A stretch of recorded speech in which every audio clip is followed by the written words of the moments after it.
It is the measure of any society, how it treats its most vulnerable. You might think dingy institutions, people locked away in inhumane conditions from birth until death, would be a relic of the past. But our Ann Curry discovered it is all too real in the world in which we live. And Ann is bringing us some exclusive images this morning. Ann.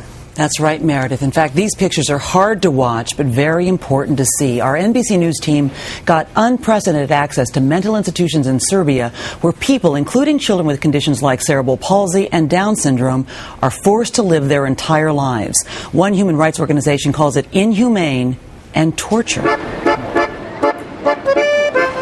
Belgrade today is a city of colorful markets, thriving plazas, and renewed hope. Yet the remnants of war are still evident. And beyond the historic city, there is another remnant of Serbia's past that has remained unchanged and unseen for decades. It is what some call the country's dark secret, its mental institutions. Thousands of adults and children are systematically warehoused in decaying buildings, languishing in the same stark rooms and metal cribs day after day. Heavy medication is common. Therapy is rare. People are just prisoners in these cribs, in these beds. We found people being tied up, not for 10 minutes, but hours. A report just released by Washington-based Mental Disability Rights International calls the conditions beyond cruel and inhuman. It's torture. Torture? Torture. You're saying what is happening in the institutions for the disabled in Serbia amounts to torture? Yes. Yes. In this former communist country, where disabilities have long caused shame, doctors commonly advise parents to put mentally disabled newborns in remote, overcrowded government institutions. For most, it is a life sentence. So this is the room where the most severe cases are kept? NBC News gained unprecedented access to some of these institutions. What we found in some was deeply disturbing. Full-grown young men crammed into cribs. A shower room where groups of adults are hosed down. Stick-thin children left alone, some with bodies contorted and atrophied from years of neglect. This little boy was tied to his crib early one morning and was still tied up later that afternoon. Some boys and girls in these conditions simply stop growing. This is a 21-year-old boy who's never been let out of the crib. His body seems frozen. Katarina is 9. She has Down syndrome. Oh, you don't want to let go of my finger, do you? The staff told us that tiny Jasmina is actually 15 years old.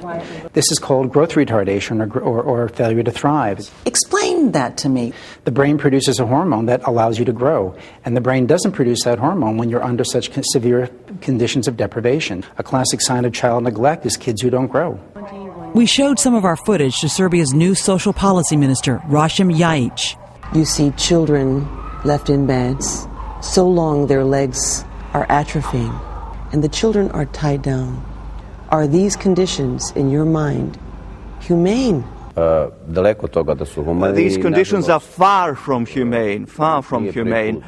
So you agree that it is hurting the children, hurting these people with disabilities to be in these institutions? Absolutely. Of course. This is a situation that we inherited, that came into our hands, and we have to change it. But with a severe shortage of government money and trained staff, he acknowledges that change will come slowly. Years? Sadly, years, yes. In the meantime, the mentally disabled here know little of the world beyond the walls and bars of institutions, where days and lives pass unnoticed.